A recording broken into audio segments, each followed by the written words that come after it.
tal? Muy buenos días. A nombre de la doctora Heidi Anneli Zúñiga, directora de la Facultad de Ciencias Humanas, así como de la doctora Fabiola de Negri de Dios, directora del Instituto de Investigaciones Sociales de la Universidad Autónoma de Baja California, así como a sus coordinadores, el doctor Jaime Olivera, el doctor Obed Frausto y una servidora, la doctora Orozco. Sean cordialmente bienvenidos a la tercera sesión del Seminario Internacional Necropolítica y Memorialización en América Latina. En esta ocasión, contamos con la presencia del doctor Hugo Méndez y así como integrantes del seminario, que sería el caso de la doctora Socorro Flores, el doctor también Antonio Mujica y el doctor Fabricio Loruso, así como el doctor Jaime Olivera, perdón. En ese sentido, el doctor Hugo Méndez, va a presentar o se va a apoyar de la lectura que nos compartió, que se intitula Narrativas de crisis migratoria, odios y securitización en la frontera de Estados Unidos a México. Muy interesante y ad hoc al contexto que actualmente nos acontece. El documento lo pueden encontrar en el texto que se denomina Sociologías de las Migraciones. Vamos a dejar aquí el DOI del documento para que quien guste buscarlo pueda acceder a ellos. Y bueno, antes de presentar al doctor Hugo Méndez, vamos a dar pues las indicaciones que ustedes ya conocen alrededor del seminario. En ese sentido, el doctor Hugo va a presentar su propuesta por un lapso de 30 o 40 minutos y posteriormente vamos a dar seguimiento a una o quizá dos rondas de preguntas y respuestas, así como comentarios que nos hagan llegar los propios integrantes del seminario y el público en general que nos acompañe, que nos esté viendo a través de redes sociales. Bien, voy a presentar al doctor Hugo y nuevamente, insisto, nos acompañan integrantes del seminario para comentar su propuesta. El doctor Hugo Méndez Fierros es profesor investigador titular de tiempo completo en la Facultad de Ciencias Humanas de la Universidad Autónoma de Baja California. Es doctor en estudios del desarrollo global y especialista en migración por el Colegio de la Frontera Norte. Se ha especializado en estudios de comunicación y cultura en las fronteras México-Estados Unidos y su trabajo de investigación y docencia se inscribe en las líneas representaciones y narrativas mediáticas sobre migraciones, representaciones sociales, fronteras digitalizadas y discursos de odio, así como culturas fronterizas y discursividades. Es líder del Cuerpo Académico Culturas Contemporáneas y Discursividades y es miembro del Sistema Nacional de Investigadores e Investigadores Nivel 1, así como presidente de la Academia de Ciencias Sociales de la UABC 2023-2025.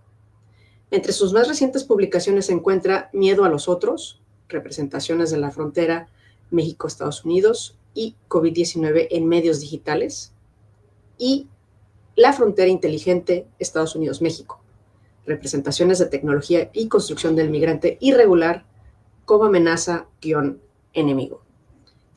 Bien, sin más por el momento, les cedo la palabra al doctor Hugo Méndez y posteriormente damos seguimiento pues a los comentarios. Muchas gracias. Bienvenido, doctor Hugo. Gracias, muy amable Zulia. Muchas gracias a los colegas, a las colegas del seminario con quienes hoy vamos a charlar. Te agradezco a ti, a Jaime, a Obed, la invitación a compartir lo que estamos haciendo, lo que venimos haciendo como parte del Cuerpo Académico Culturas Contemporáneas y Discursividades. Me voy a permitir compartir pantalla con ustedes para iniciar. Muy bien. Bueno, pues el tema que quiero compartir con ustedes es un tema que he denominado espectáculo fronterizo enemizante, narrativas de odio, producción de la ilegalidad y exclusión de cuerpos racializados. Este tema pues emana justamente de lo que hemos venido haciendo como parte de un programa de investigación situado aquí en la Facultad de Ciencias Humanas con otras y otros colegas. Y particularmente en este programa de investigación me voy a tener un poquito aquí en compartir con ustedes porque pues con mucha fortuna estamos hoy reunidos y reunidas aquí esta mañana, personas que provenimos de distintas de distintos campos académicos de las ciencias sociales, de las ciencias humanas y que no hemos interactuado entre nosotros. Entonces, un poco como para que poner en contexto, ¿no? De qué es lo que hacemos y por qué vamos a hablar esta mañana sobre este espectáculo fronterizo anemizante. Lo que nos interesa particularmente en este programa de investigación es comprender, digamos, las interfaces, las intersecciones, las relaciones, las articulaciones entre la comunicación humana, la digitalización y los procesos migratorios. Específicamente hacemos trabajo con los procesos migratorios del corredor México-Estados Unidos y nos interesa mucho plantear que estos procesos los pensamos desde la frontera, o sea, pensamos la frontera desde la frontera. Digamos que de este programa, pues han emanado una serie de ejes, líneas de investigación particulares, eh, una que tiene que ver con la agencia y la autonomía migratoria, otra que tiene que ver con las narrativas y la ficcionalización de lo amenazante a lo anemizante, y otra que tiene que ver con Smart Borders, las fronteras inteligentes, la externalización digitalizada de los procesos y lo que denominamos, siguiendo a Didier Vigo, como el panóptico fronterizo, transfronterizo. Una línea que no hemos explorado, pero que hemos iniciado, digamos, con la documentación de trabajos y justamente por lo que tiene que ver con lo que el día de hoy vamos a platicar, es la línea de resistencias contra narrativas y ayuda comunicacional humanitaria.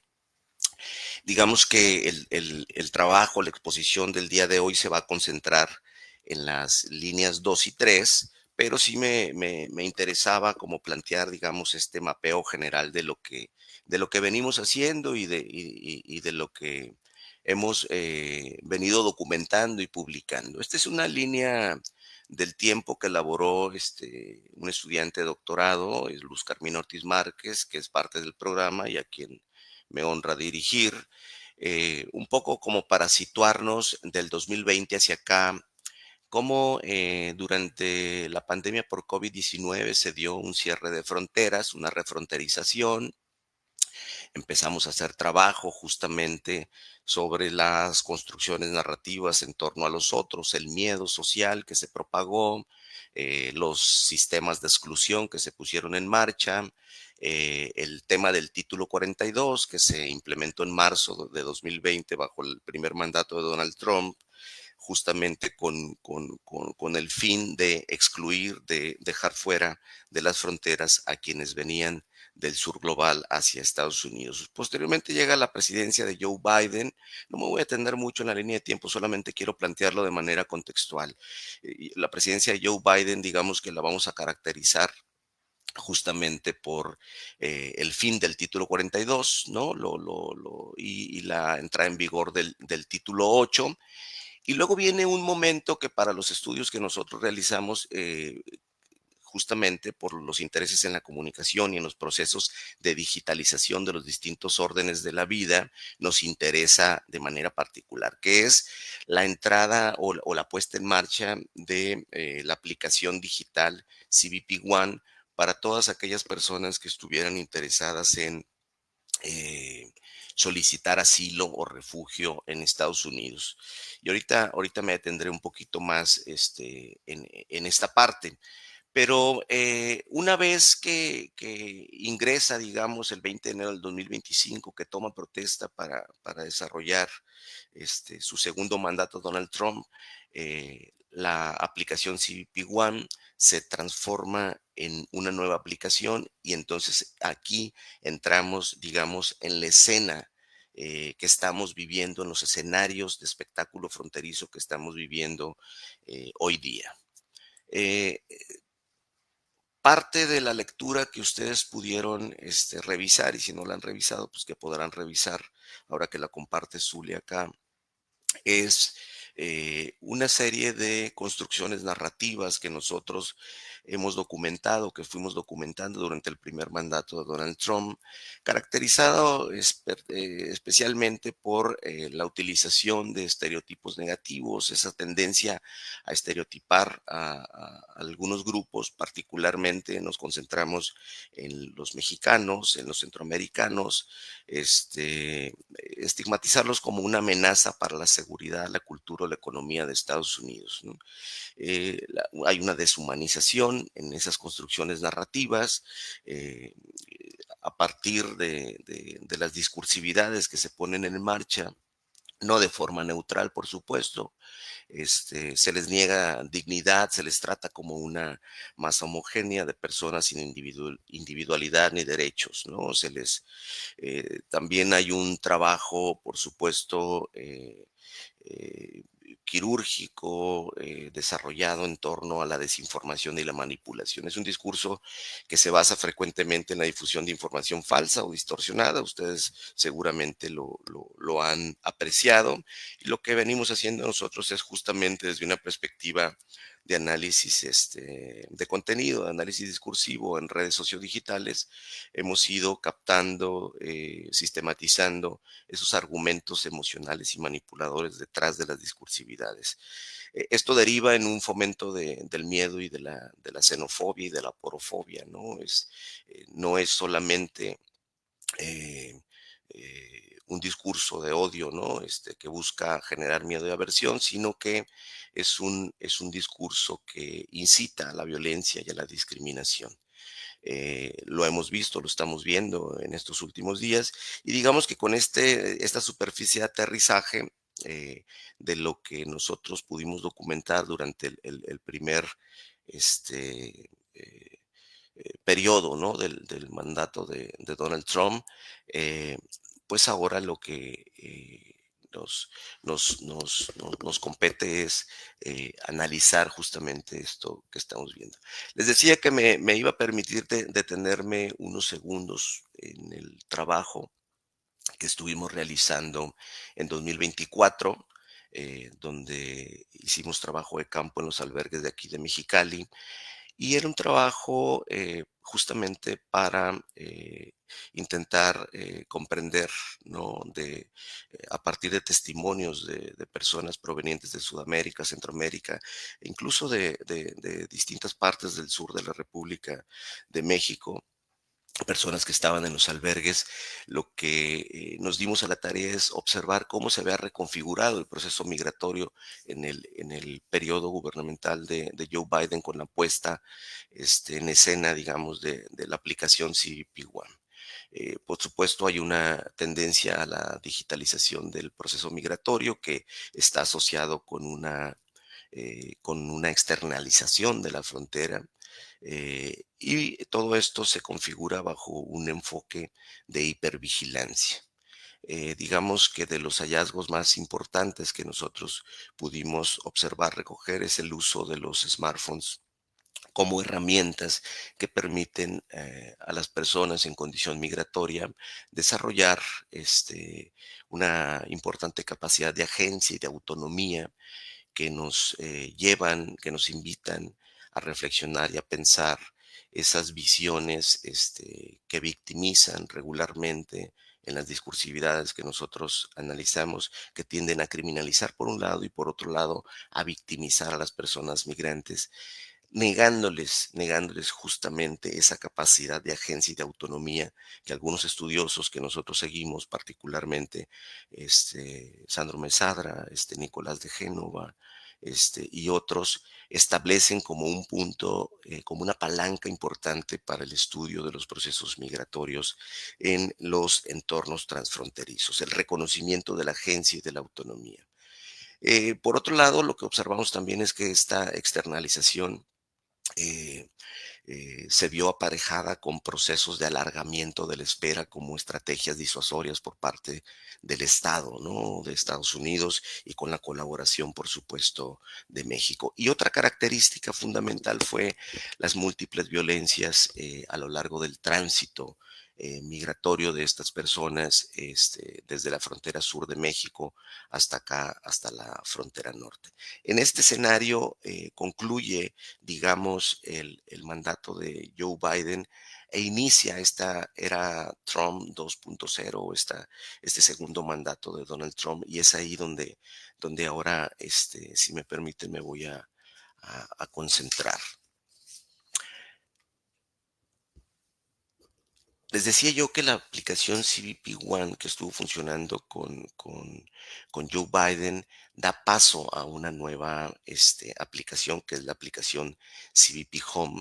Es una aplicación pues que viene de febrero hacia acá, es muy nueva, se está justamente ahorita estableciendo como digamos uno de los puntales eh, fundamentales de la aplicación de la política migratoria de Donald Trump. Es prematuro sacar conclusiones. Lo que sí podemos nosotros ya establecer en este momento es que el cambio fundamental digamos el nuevo elemento que la distingue a esta aplicación CBP Home de la aplicación CBP One es justamente el sentido de exclusión que tiene al llamar a la autodeportación de las personas migrantes. Hay un sentido de un panóptico transfronterizo que yo les decía que es un concepto acuñado por Didier Vigo, un estudioso francés que se concentra en los estudios de la seguridad nacional, de la securitización, y que retoma, digamos, la idea del panóptico de Michel Foucault, pero le imbrica, la articula con la noción de ban, de excluir, de banear, de prohibir, ¿no? Entonces, esta aplicación CDP Home se empieza a configurar como un dispositivo de vigilancia que utiliza de manera prioritaria las tecnologías de perfilamiento a través de datos biométricos. Y aquí, si me permiten, un paréntesis para realizar un apunte. Ayer la secretaria de Seguridad Nacional de Estados Unidos, Kristi Noem, estuvo en Panamá justamente negociando con la presidencia de ese país eh, latinoamericano para un convenio de traspaso de datos biométricos. Lo quiero mencionar porque pues todos los días estamos haciendo seguimiento puntual de lo que se va proyectando a través de distintas cuentas de plataformas sociodigitales, cuentas gubernamentales de algunas instancias gubernamentales. Y esto llama poderosamente la atención porque justamente este panóptico transfronterizo lo que busca es construir representaciones de individuos, y cuando decimos representaciones nos referimos a datos, signos fenotípicos que nos conectan justamente con una idea de racialización para el control de los cuerpos de las personas en movilidad a lo largo y ancho del continente que habitamos. Entonces, con este panóptico fronterizo, digamos que hay una tendencia a decidir quién es sujeto de control o de exclusión, quién sí puede ingresar y quién no puede ingresar. Y justamente lo que se busca con ello, pues, es el control de la movilidad de los cuerpos y también una dominación sobre los derechos de esta clase trabajadora, que es la que se está moviendo del sur hacia el norte en busca de mejores condiciones de vida. Esta puesta en marcha de esta aplicación digital en los primeros días del gobierno de Donald Trump, pues está soportada en un conjunto de narrativas que nombran a las personas migrantes como basura, como lo peor de lo peor, con mensajes amenazantes, como váyase ahora o le arrestaremos, le encerraremos, le deportaremos. Entonces, esta aplicación lo que podemos observar, insisto, es algo nuevo, no, vamos haciendo el trabajo conforme se va, este, publicando, articulando, pero obviamente que para el análisis académico hace falta la sedimentación, la reflexión. Podemos trabajar con algunos supuestos a partir de la experiencia que hemos acumulado en este tipo de estudios.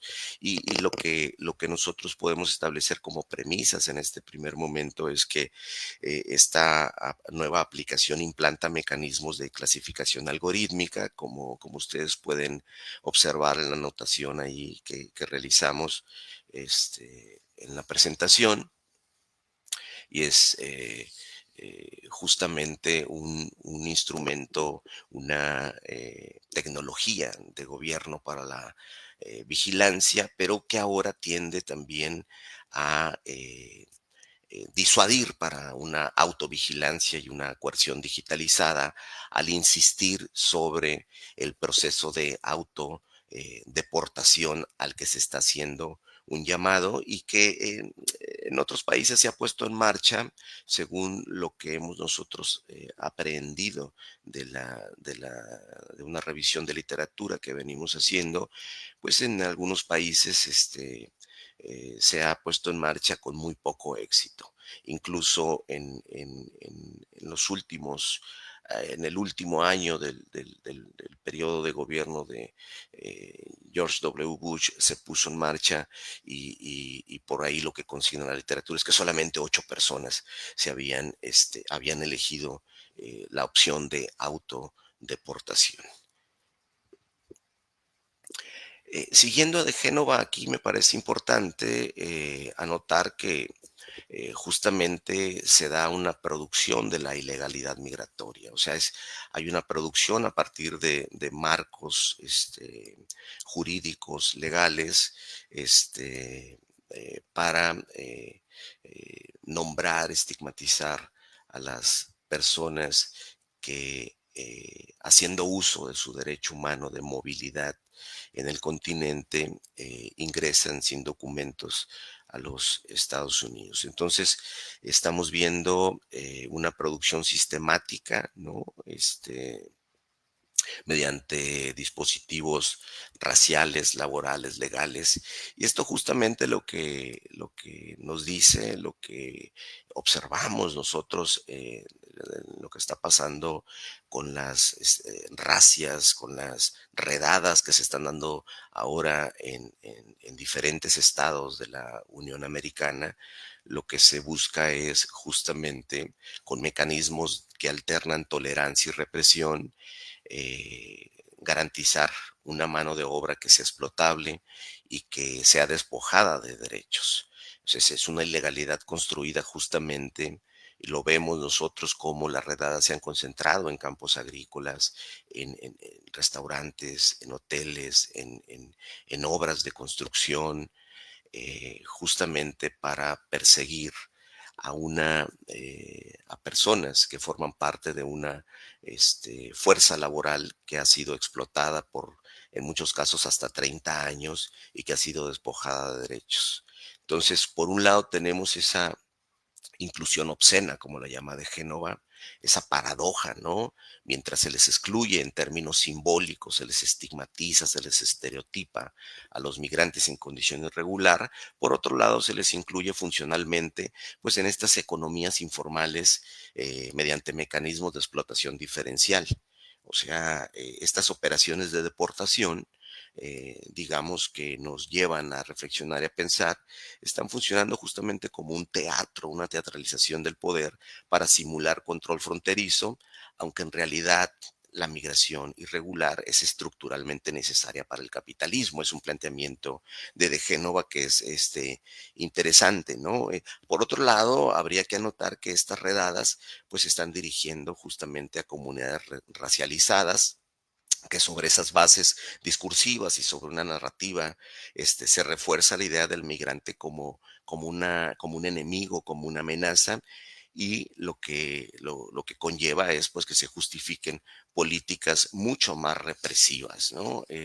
Eso nosotros lo hemos venido documentando, observando justamente este esquema de gobernanza basado en la securitización, en donde pues el migrante es visto, retratado, representado como una amenaza potencial y se le suele incluir, se le suele vincular con terroristas, con narcotraficantes, con la delincuencia en general, a las personas que forman parte de esta fuerza laboral sobre la que he venido planteándoles en los últimos minutos. Entonces, este enfoque de securitización lo que nos dice la literatura, lo que nosotros vamos atestiguando, documentando, es que lejos de ser neutral o naturalizado, como se le tiende a presentar, pues lo que hace es producir legalmente esa ilegalidad, discriminando y racializando, sobre todo a las personas de origen mexicano, centroamericano o como se les suele llamar hispano latino. Es una tecnología de gobierno, ya les decía yo, para consolidar y el poder y el control soberano del Estado Nacional que decide quién pasa, quién no pasa, y lo que hace es legitimar decisiones que priorizan el gasto militar, la vigilancia, o sea, las cuantiosas inversiones que se están anunciando para seguir fortificando el muro, para seguir invirtiendo en drones, en tecnología digital de última generación en la frontera, pues significa también un gran negocio. O por otro lado, también los sistemas carcelarios dedicados a la gestión del movimiento de los cuerpos, pues se están viendo beneficiados, como es el caso del anuncio de la última semana de un penal que se llamará algo así como se me va ahorita el nombre, pero es Alligator, es un penal que se va a ubicar en Florida, en una zona pantanosa rodeada de de cocodrilos, ¿no? Y de pitones, y hay toda una construcción espectacular, fronteriza, narrativa alrededor de esta, y es un penal que va a estar dedicado justamente para confinar a cuerpos de personas que han ingresado sin documentos a los Estados Unidos. Entonces, a estas personas se les reduce a seres subyugados y explotables, ¿no? En el capitalismo que requiere de esta fuerza laboral. Todas y todos sabemos que en diferentes puntos del planeta, las personas migrantes en condición irregular realizan los trabajos sucios, los trabajos peligrosos, los trabajos, pues que regularmente los nativos o las personas de origen de ese país no quieren realizar. Y eso vulnera, ¿no? Sus derechos como sujetos políticos. Les voy a relatar unos, es un caso particular del seguimiento que estamos haciendo de 7 cuentas gubernamentales en plataformas digitales. Me voy a concentrar en la figura, pues es la secretaria de Seguridad Nacional, Kristi Noem, que fue gobernadora de Dakota del Sur. Y me voy a concentrar en esa figura porque para quienes la conocen o quienes no la conocen, es interesante a partir de lo que nosotros estudiamos, que es justamente todo este performance comunicacional en los medios y en las plataformas como un sistema de aplicación de la política migratoria.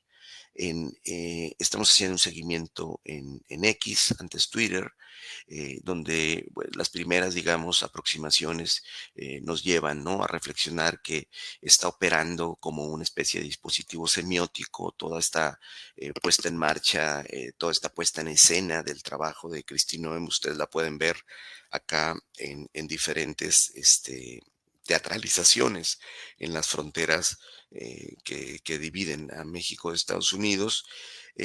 Transforma la migración en una amenaza existencial a partir de esta confluencia de recursos lingüísticos, visuales y narrativos.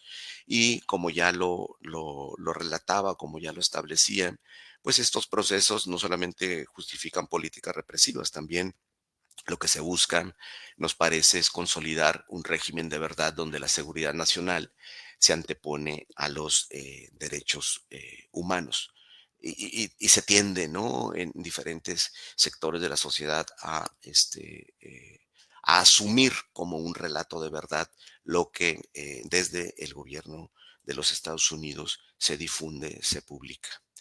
Les decía, no me voy a tener mucho, pues hemos estado haciendo un seguimiento, tenemos algunos datos de enero a abril, estamos revisando de manera sistemática 7 cuentas que tienen que ver con instancias de gobierno, del gobierno federal de Estados Unidos, pero también nos interesan las cuentas particulares de los sectores de San Diego Chula Vista, de Yuma, acá con San Luis Río Colorado, y de Valle Imperial, aquí con Mexicali, justamente para dar seguimiento a lo que se está publicando por las oficinas de la Border Patrol, del control de aduanas, para poder ir documentando y estableciendo cuál es la discursividad que se establece. Entre enero y abril por ahí estuvimos nosotros detectando algunas de las publicaciones, digamos, con mayor alcance que han tenido. Y pues lo único que quiero destacar es algo que ya he venido diciendo, que seguramente algunos de ustedes vinculados a esos temas, pues pueden hasta intuir.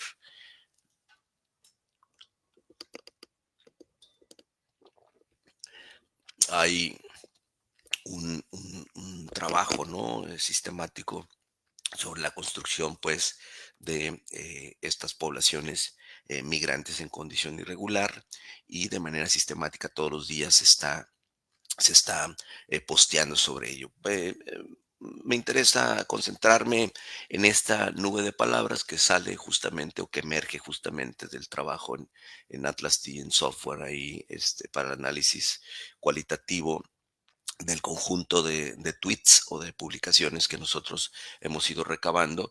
Y acá lo que yo quisiera hacerles notar, pues son obviamente la ausencia, ¿no? De palabras vinculadas pues con un enfoque de derechos humanos, y por lo que pueden ustedes apreciar, pues la incautación, el arresto, los inmigrantes, asesinos, indocumentados, delincuentes, fronteras, El Salvador, México, detención.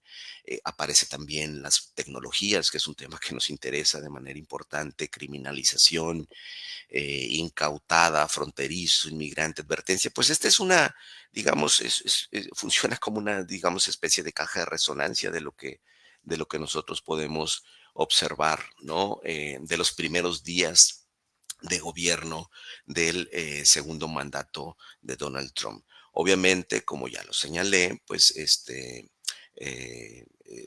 me quedan 5 minutos, me dicen, como ya lo he venido señalando, pues hay una tendencia a la crimigración, a la criminalización, ¿no?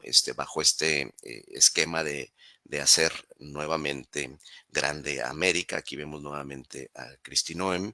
Voy a ir un poco más rápido. I'm Este, Kristi Noem, the United States Secretary of Homeland Security. Thank you, President Donald J. un Trump, for video securing our que border and putting America incluso se first. difundió Let me deliver a message en from President México, Trump to the pagando world. pautas en medios de If you are comunicación considering entering America illegally, don't even think about it.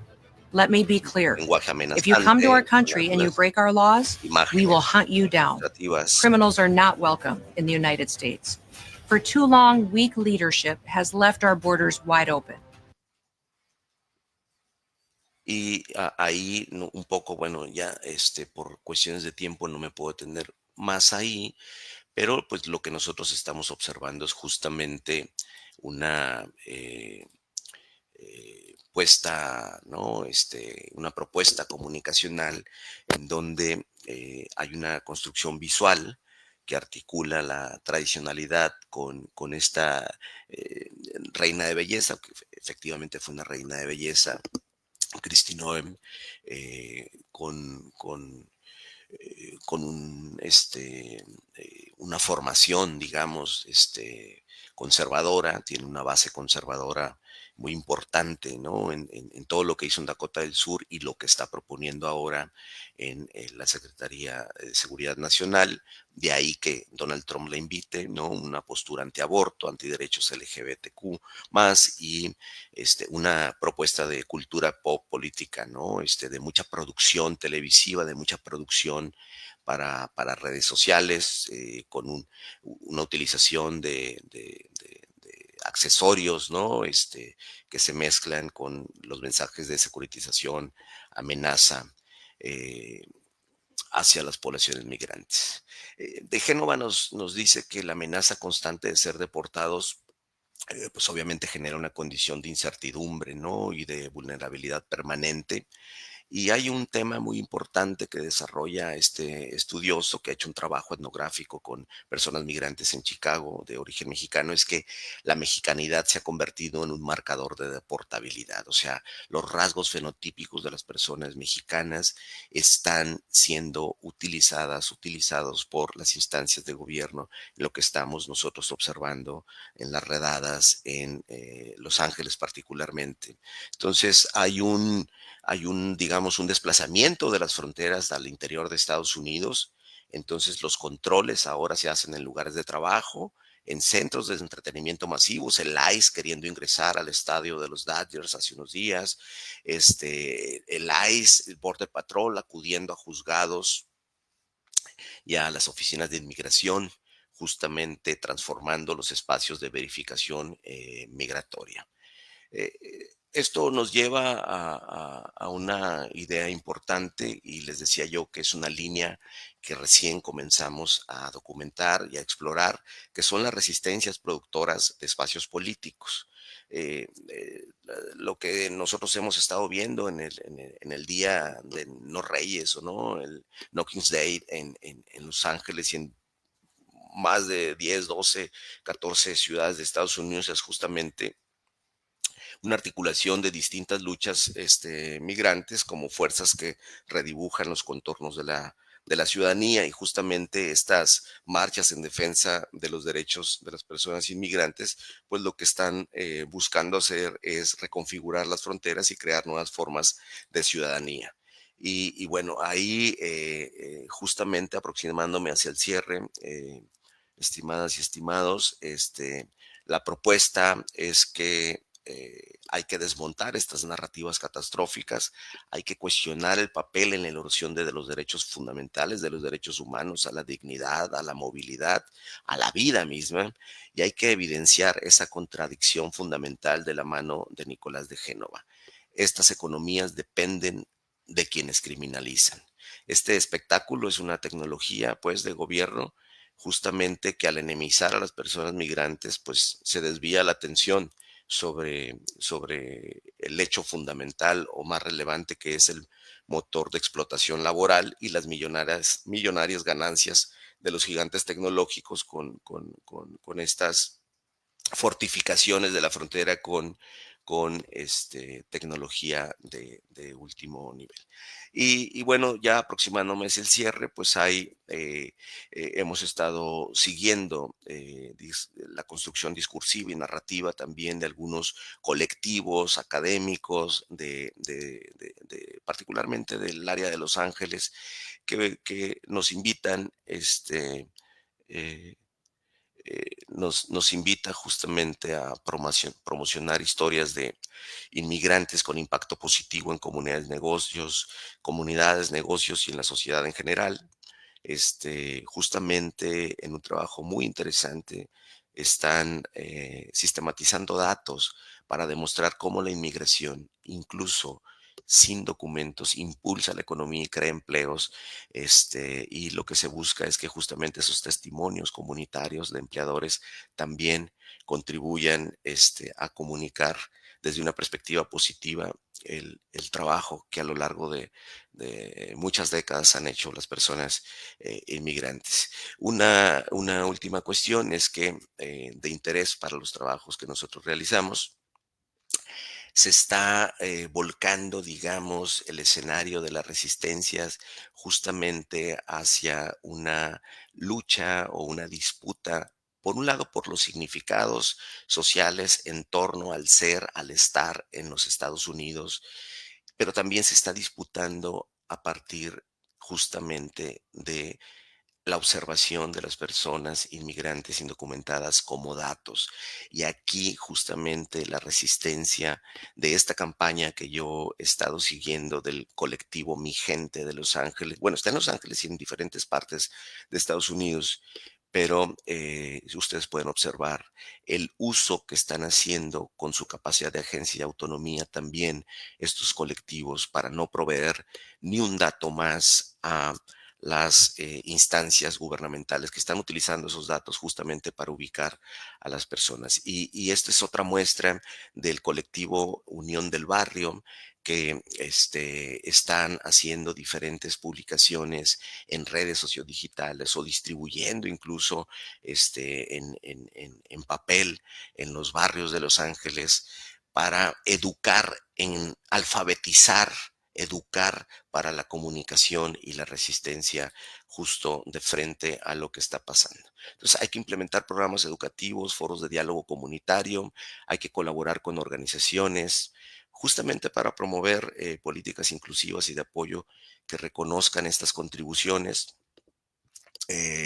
Y justamente lo que se está buscando no ha sido, digamos, tan exitoso en estos primeros momentos, pero se han ido sumando algunas, digamos, figuras cinematográficas o deportivas, porque el poder latino justamente reside en su gente y hay mucha gente que puede evidenciar las enormes positivas aportaciones que ha hecho esta raza, nuestra raza, en los Estados Unidos. Muchas gracias, con esto concluyo. Espero no haberme sobrepasado mucho con mi exposición. Gracias.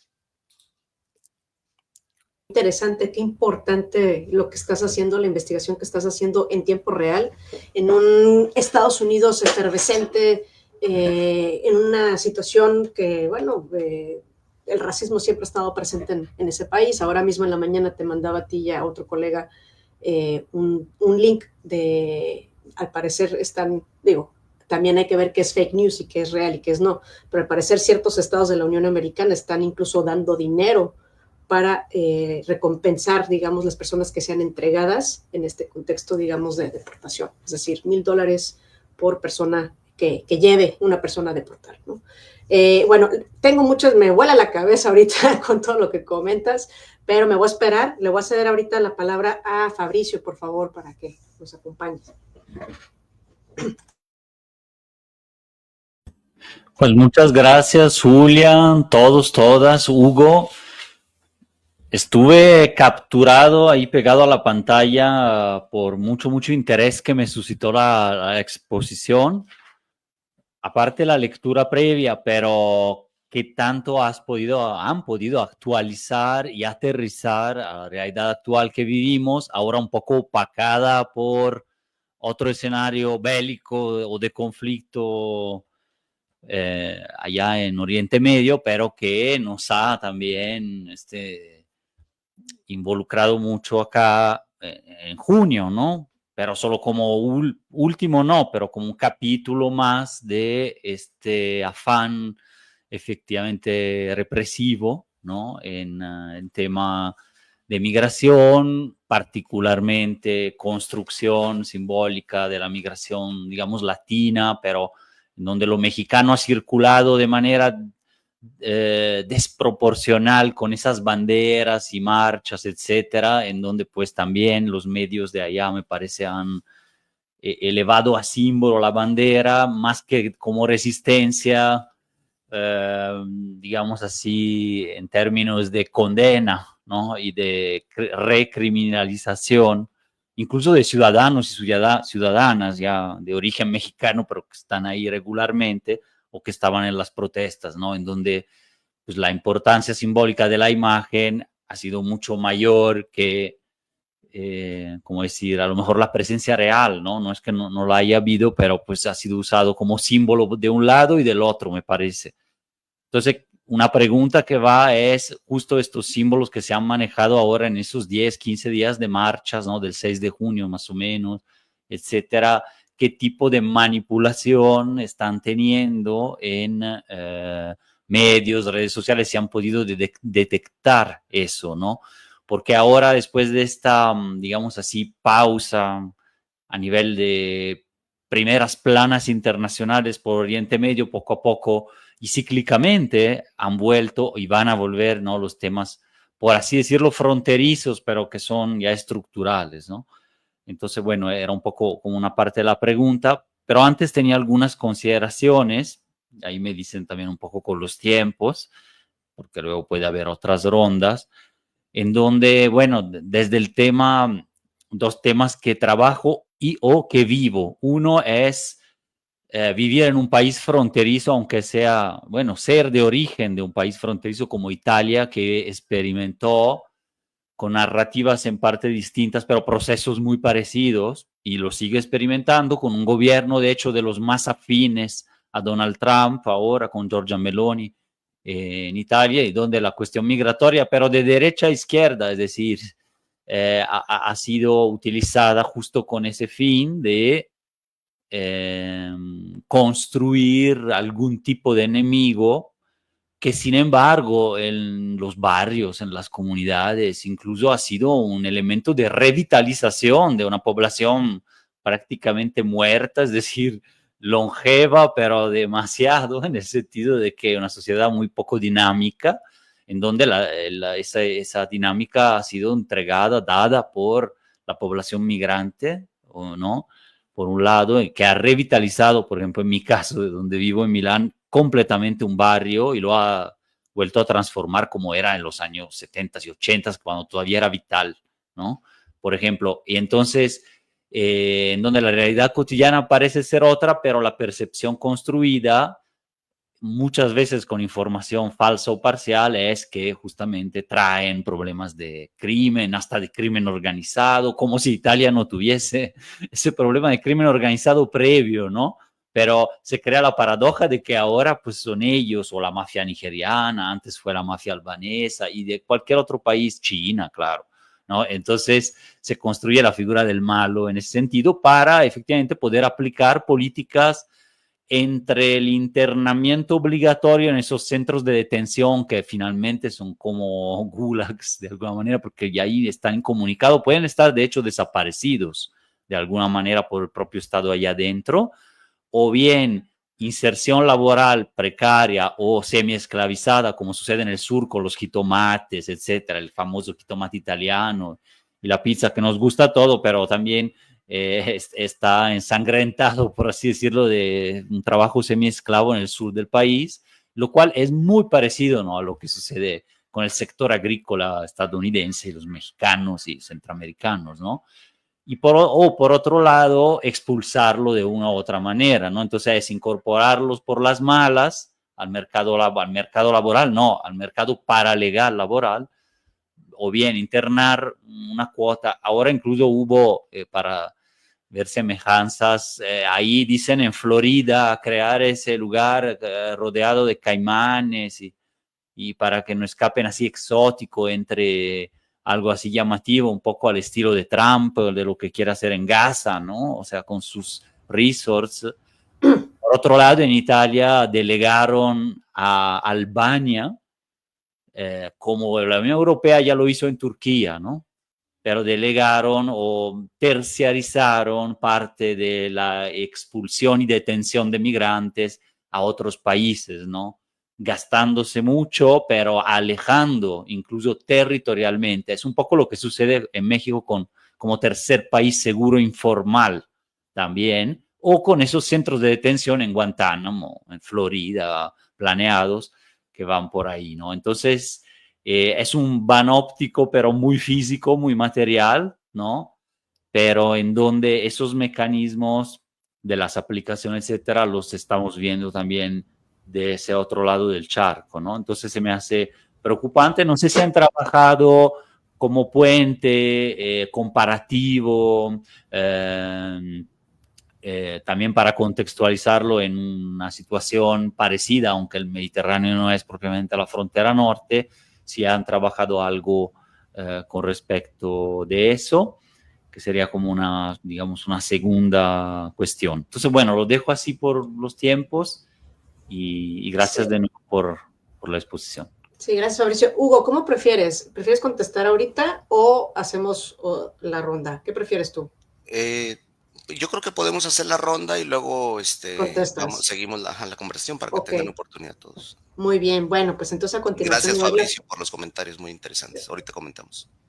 Entonces le doy la palabra a Socorro, por favor. ¿Qué tal? Buenos días. Pues muchas gracias por la organización de la sesión del seminario a la doctora Zulia, al doctor Jaime, al doctor Obed. y por la invitación. Pues también me uno a los comentarios de Fabricio, súper interesante lo que nos presentó Hugo el día de hoy.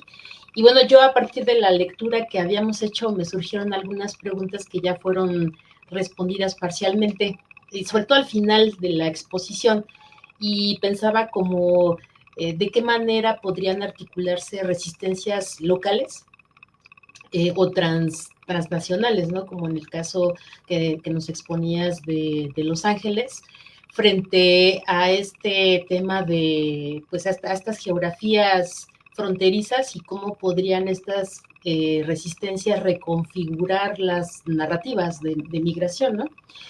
Y pues pensaba como en estos actores no estatales como las organizaciones de la sociedad civil, las redes de migrantes o incluso los medios de comunicación, ¿no? Un poco nos respondiste al final de la exposición, no sé si pudieras profundizar un poquito más sobre ello. Me parece como súper interesante estas campañas, por ejemplo, esta de ni un dato más, ¿no?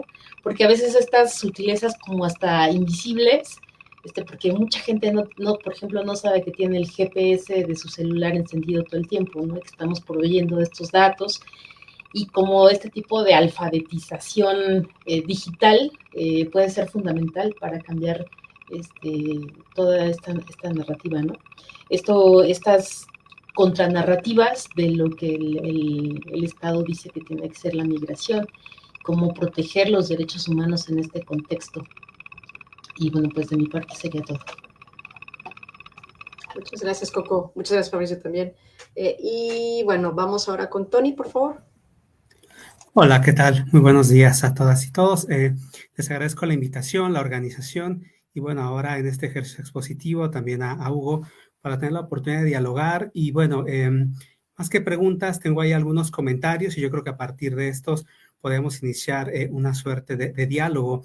Preliminarmente, tanto en la lectura que nos compartieron como ahora en tu ejercicio expositivo, pues sí, conviene tener presente los diversos usos geopolíticos y geoculturales de los discursos de odio que están presentes, pues no solo contra migrantes, sino que también lo están, por ejemplo, en toda esta narrativa alrededor del antisemitismo, del terrorismo, de la misoginia. Me quedé pensando mucho en esto de los discursos de odio, ¿no? Cómo presenta este concepto suetimo en latín odium, ¿no? Refiere a aversión, repugnancia, sentimiento de enemistad o antipatía intensa hacia alguien o algo, y por eso es que es muy importante tener presente toda esta estrategia comunicacional que ahora tú ya compartías en voz de Christine Noem sobre estas cuestiones, ¿no? Cómo van emergiendo, cómo se van construyendo estos discursos de odio a partir de esta estrategia de seguridad de la secretaria del Homeland Security. Bueno, eso es por un lado. Por otro lado, también valdría la pena aquí, bueno, tematizar los discursos de odio contra migrantes transfronterizos, pues que nos obliga a reconocer la frontera como un lugar de indistinción entre la norma y la anomia, lo cual favorece que discursos y prácticas contra migrantes pues se normalicen o se invisibilicen. Y bueno, de este modo los migrantes emergen como invasores, es decir, como seres amenazantes, cuando en el fondo ellas y ellos son los amenazados. Y esto me recuerda mucho precisamente a Frantz Fanon, ahora que estamos en el centenario de su natalicio, por cierto, que en sus escritos sobre la Revolución Africana, recordemos que Fanon se integra en el contexto de la Revolución Argelina, él participó en ella. Bueno, ahí Fanon asegura que para el colono, ¿no? Es decir, para el colonizado, una constante es la muerte, nos dice Fanon, ¿no? La muerte siempre amenazante. Y esto lo apunto por el paralelismo entre el colono, del que teorizó tanto Aimé Césaire como Frantz Fanon o tunecino Albert Memmi, entre muchos otros, con las y los migrantes de nuestro tiempo, no solo los de la frontera norte de México, sino en aquellas regiones a lo largo y ancho del planeta, donde la vida humana es considerada desechable debido a su situación de extranjería, tal y como ya también lo apuntaba hace un momento Fabricio. En otra región del mundo, ¿no? No solo aquí en la frontera entre México y Estados Unidos. Y bueno, aunado a lo anterior, también resulta central el papel que desempeña tanto la propaganda política como las industrias culturales en la producción política, cultural y mediática del migrante irregular como una amenaza invasora, tal y como lo apuntabas en tu presentación hace unos momentos. Y bueno, por otra parte también, aquí es muy importante pues tener presente esto, ¿no? La importancia de la propaganda, la comunicación y las industrias culturales en la producción política y la construcción sociocultural del migrante como enemigo, que a decir, recordemos, ¿no? Carl Schmitt, el enemigo siempre es público, entonces bueno, es muy importante, ¿no? El papel que repito, ¿no? O sea, tanto la propaganda como la comunicación y las industrias culturales producen, construyen de esto sería por un lado, y por otro lado, para también darle la palabra, a Hugo. Bueno, también sería importante aquí identificar precisamente en toda esta estrategia comunicacional, pues todas estas argumentaciones falaces, ¿no? O sea, tipo ad hominem, tipo estas falacias, ¿no? De hombre paja que pululan en todos estos discursos, ya que resulta clave para poder desmontar estas narrativas racistas, xenofóbicas o aporofóbicas, como ya lo señalaban hace un momento, remitiéndonos a esta categoría que desarrolla de la Cortina, precisamente, ¿no? Este rechazo al pobre, el desposeído, y bueno, ahí están, ¿no? Los discursos que lo ejemplifican, toda esta narrativa del MAGA, del Make America Great Again, resulta clave. Y bueno, y por ello también resulta vital revalorar el papel del lenguaje y los discursos en la condensación de los discursos de odio, ya que diferencias lingüísticas y discursivas suelen transformarse en auténticos problemas geopolíticos y geoculturales. Recordemos lo que sucedió hace algunos meses, ¿no? Con esta discusión en los Estados Unidos en el cambio de nombre, por ejemplo, del Golfo de México, por el del Golfo de América, o ahora ya lo apuntaba en el reciente caso de los discursos de Christine Noem y sus estridentes declaraciones al frente del Homeland Security. Y bueno, si bien, con esto podría concluir, si es que hay la oportunidad en otra ronda de comentar otras cuestiones, lo haré porque hay algo que me interesa ya apuntar sobre la estetización de la necropolítica, pero bueno, eso lo podemos comentar en otro punto a raíz de la exposición que ahora tuvo lugar. Bueno, comentaba, ¿no? Que si bien los discursos de hoy legitiman la destrucción del otro, operan de manera análoga a los discursos colonialistas e imperialistas en el sentido de que requieren descaracterizar previamente al otro. Trátese del indígena o del no alineado para dirigir y legitimar un ataque en su contra. Es decir, son descaracterizados en este caso como salvajes, bestias, caníbales, bárbaros, cucarachas, ratas, etcétera, para posteriormente argumentar o esgrimir por qué es necesario combatirlos. Por eso es muy importante, al menos para mí, este paralelismo entre la figura del migrante y la figura también del colonizado, del colono. Y bueno, y por último, también quisiera advertir la ambivalencia o la bipolaridad de los discursos de odio, ya que la misma narrativa, como la de invasores, usada contra los migrantes en Estados Unidos, pues también podría usarse contra la ocupación de Palestina o contra la presencia de migrantes retirados del norte global en diversas ciudades del sur global. Es decir, a lo que quiero llegar es que quienes propalan discursos de odio no advierten que esas narrativas también podrían ser usadas en su contra. Tan solo, y con esto concluyo, tan solo reflexionemos en lo que debe suponer estar en un país árabe o musulmán en estos momentos de tensión geopolítica, de tensión belicista, siendo estadounidense o israelí, ¿no? Esto tendría que darnos mucho en qué pensar. Y bueno, hasta aquí me detengo. Gracias. Muchas gracias, Tony. Sí, va a haber otra ronda. Es que en realidad, Hugo, ya tienes aquí para cerrar, pero bueno, entonces le voy a dar la palabra a Jaime y luego leo un comentario también de Ricardo Ernesto. Adelante, Jaime. Sí, muchas gracias, Zulia. Bueno, pues nada, felicitar a Hugo por la presentación, ¿no? de este trabajo que viene haciendo, ya como él ha mencionado, y bueno, que conozco su trabajo de manera detallada, somos colegas, y bueno, ver esto como lo interesante, ¿no? de esta propuesta de Hugo, de estas narrativas antimigrantes, me llama la atención y que lo relaciono con los temas que trabajo, con el tema del narcotráfico, ¿no? También estas narrativas que tiene, o sea, de Donald Trump y este gobierno pues neoliberal de relacionar a los migrantes con los narcotraficantes, ¿no? O sea, como si fuera que este discurso que han estado mencionando de que como quien dice, los narcotraficantes mandan a los migrantes, ¿no? Para causar problemas a nuestra sociedad. Entonces, bueno, Me parece sumamente peligroso todo ese discurso, ¿no?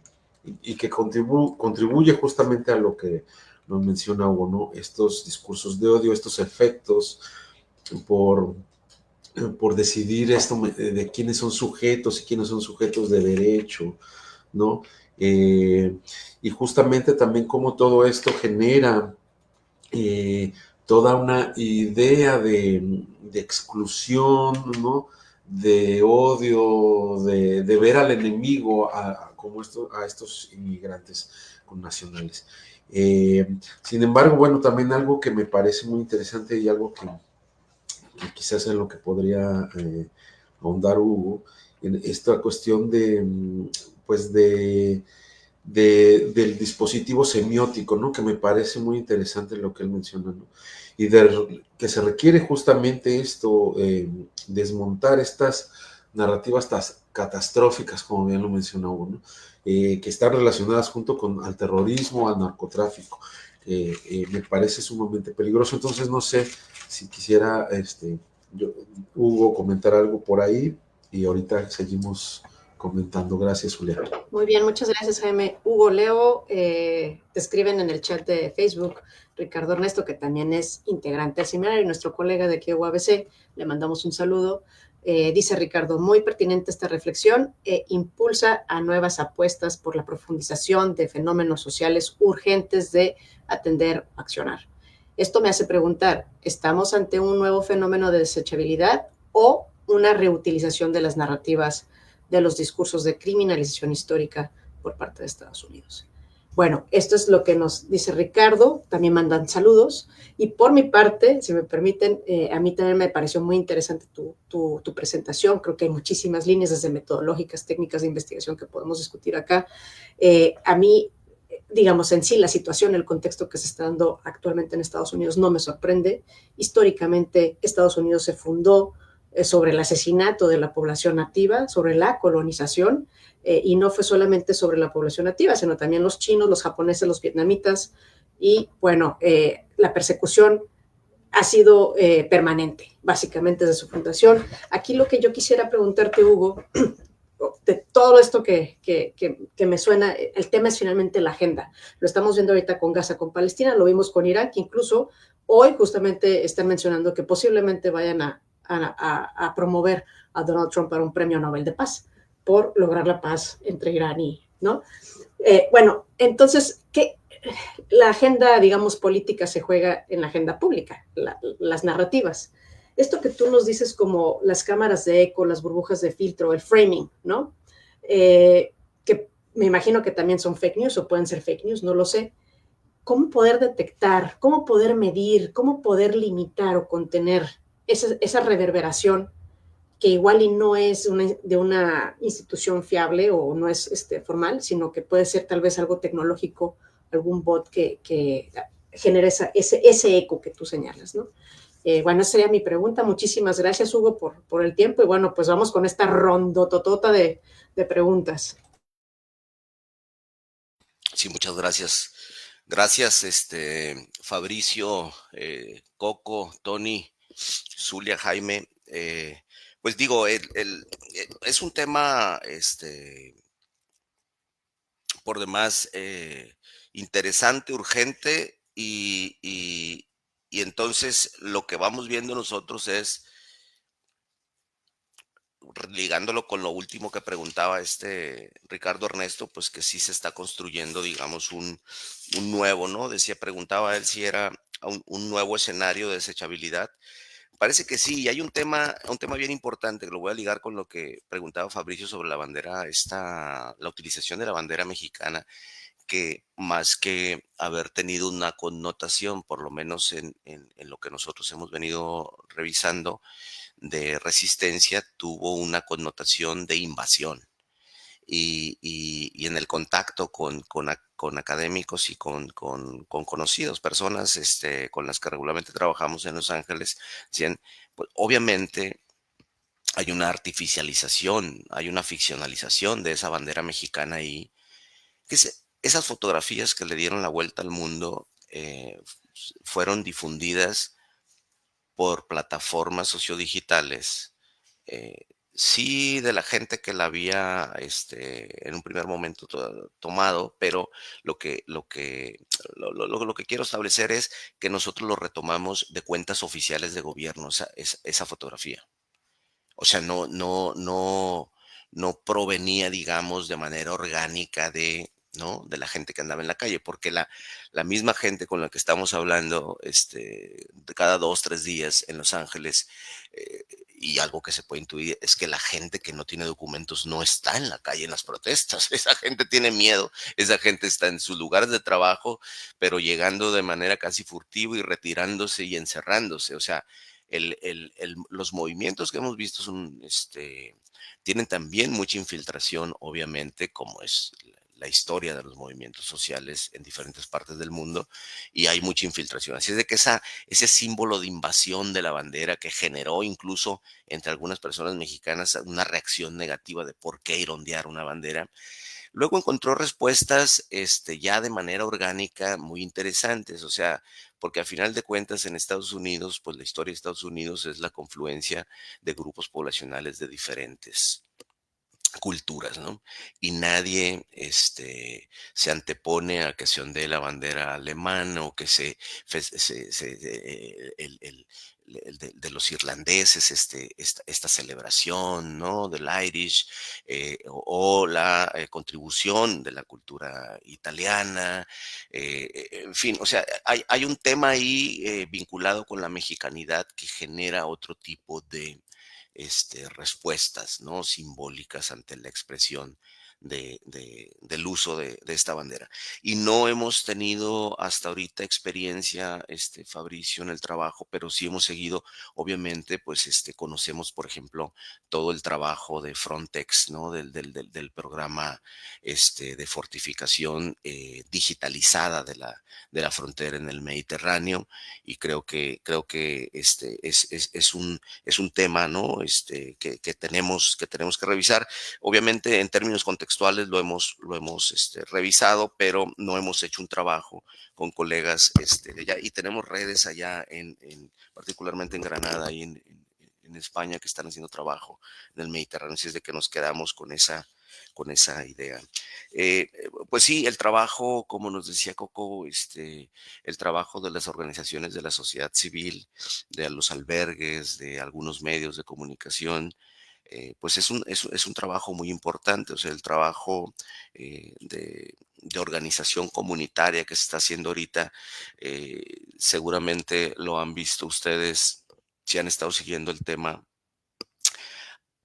Se están generando esquemas de participación comunitaria alrededor de las redadas que consisten en que se forma una especie de membrana humana alrededor de los policías que llegan con máscaras encubiertos, y la gente saca sus teléfonos celulares para documentar y empiezan a usar el claxon. Yo estoy viendo todo esto como sistemas de comunicación emergentes, ¿no? O sea, todo el mundo empieza a usar el claxon, la gente toma fotografías o hace lives en vivo para poderlo subir a Facebook con las coordenadas específicas en donde está llegando. Entonces, se están generando mecanismos que no habíamos visto en otros momentos, y que obviamente tiene que ver con el desarrollo tecnológico y el impacto que ha ido teniendo toda esta cultura algorítmica en las sociedades. Entonces, hay unas betas tremendas ahí de trabajo, ¿no? De seguir pensando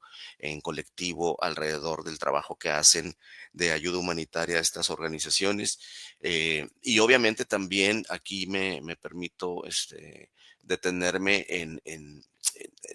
digamos que una parte bien importante que a mí me estimula, y al grupo de trabajo, y todo esto que está sucediendo en Estados Unidos, ¿de qué forma va a impactar acá en la frontera, las localidades, ¿no?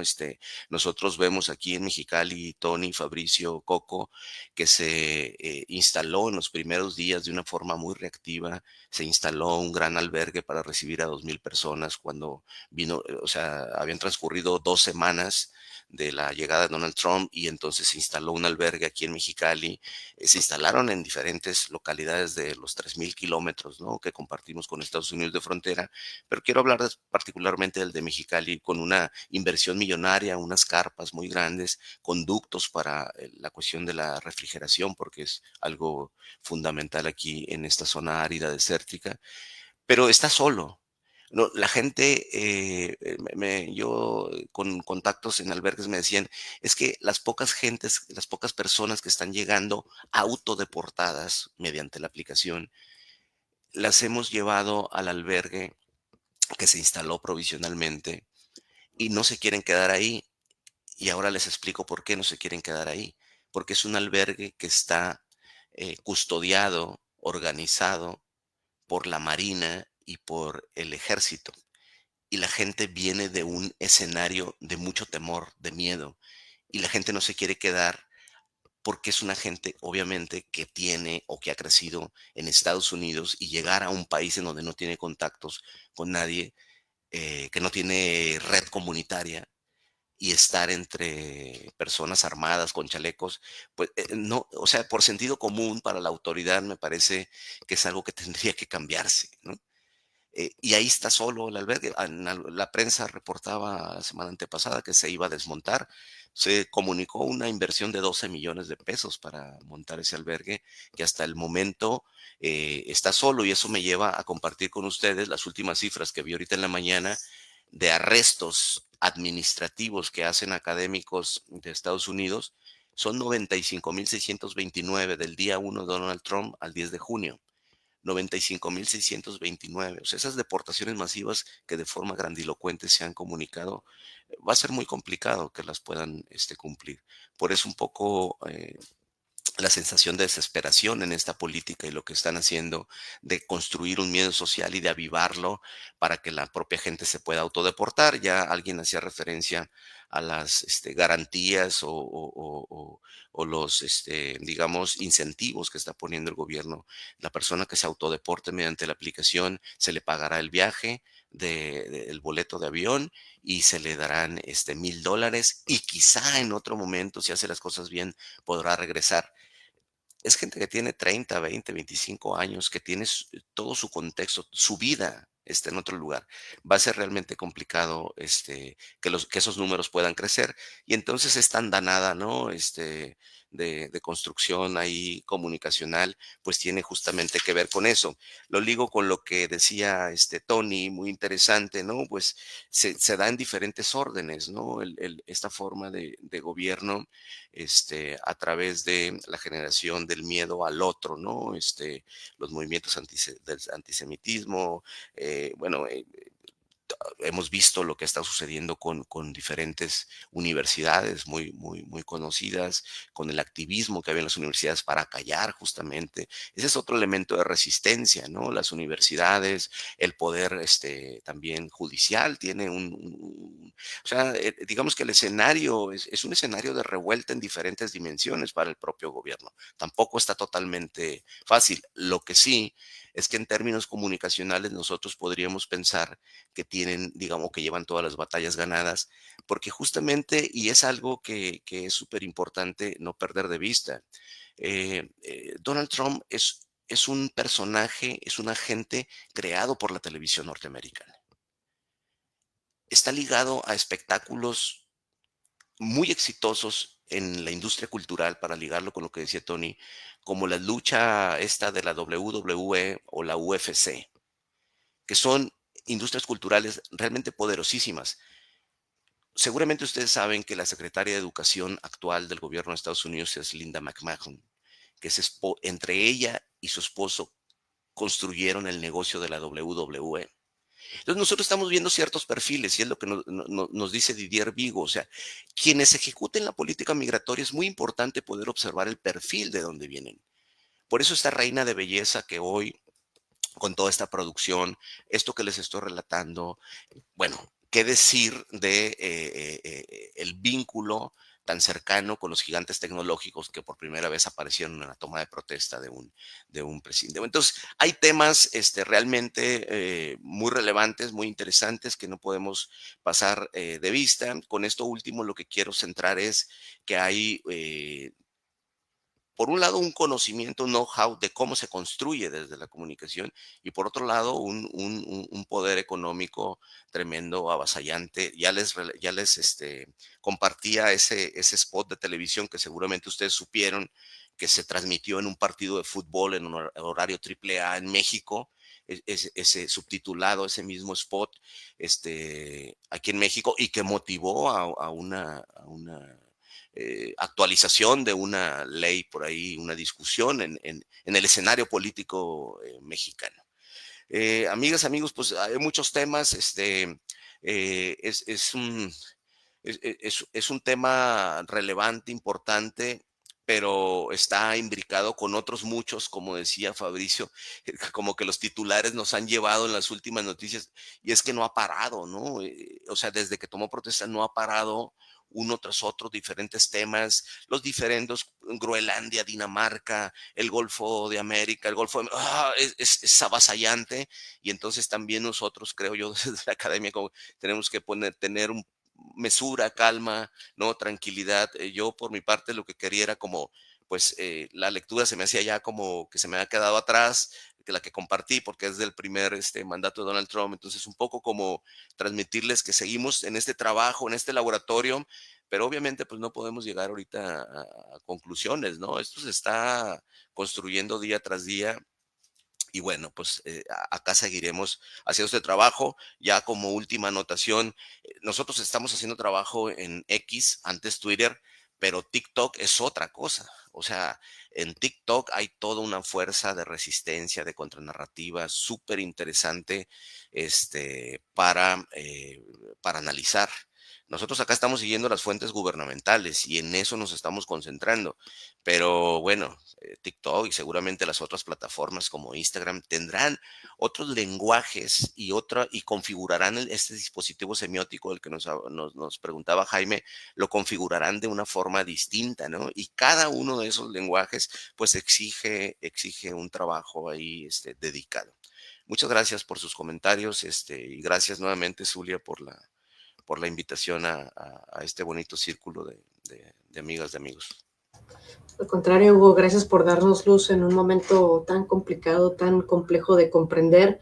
No obstante, lo una añeja problemática norteamericana, pero finalmente Estados Unidos es una de las potencias mundiales, es uno de los líderes o de los integrantes del G7, con una capacidad de alcance, ya lo vimos en días recientes, muy importante, y que el mundo tiene los ojos en ese país que se dice ser democrático, que se dice ser un producto de la hermandad, de la fraternidad y de la libertad, y bueno, que vemos que es difícil mantenerla y que es un contexto complejo, ¿no? Y que no lo podemos ahorita mismo discutir. Nos daría seguramente para el seminario completo aquí un par de horas más, seguro, ¿no? Pero en ese sentido agradecerte, Hugo, que nos hayas compartido tu importante y muy interesante avance de investigación. Qué gusto leerlo. También agradecerle a los integrantes del seminario que nos acompañan aquí para compartir algunas ideas que puedan nutrir también tu investigación. Jaime, muchas gracias también por estar aquí.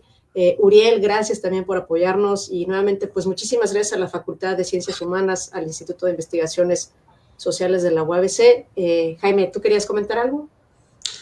No, pues nada más, de igual forma agradecerles a todos ustedes, ¿no? A los miembros del seminario, a Socorro Flores, a Antonio Mujica, a Fabricio Laruso, por aceptar comentar en esta tercera sesión, ¿no? Donde presenta el doctor Hugo Méndez. Y pues eso, Zulia, invitarlos, ¿no? A que estén ahí atentos a las redes sociales para pues nuestra cuarta sesión, que bueno, será en un par de meses más, por ahí. Septiembre, ¿no? Sí. Y eso, ¿no? Pues mencionar que como estos temas que nos trae al seminario, ¿no? Necropolítica, evolución en América Latina, justamente,